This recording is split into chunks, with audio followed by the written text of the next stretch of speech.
we guide you through how to appear offline in Roblox in 2026.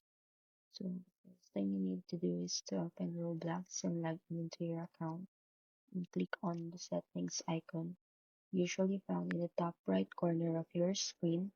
From there, go to the privacy and tab where you'll see different options related to who can interact with you.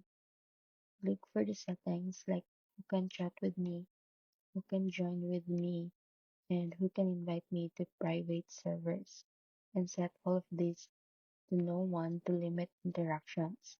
Next, turn off your activity status by disabling the show current game or similar options if available. Since Roblox sometimes updates this feature depending on the version you're using, after that avoid joining games through public servers where your friends can easily spot you, and instead join private servers or use direct game link. If you want the extra privacy, you can also remove yourself from the friend list temporarily or create a secondary account for solo play.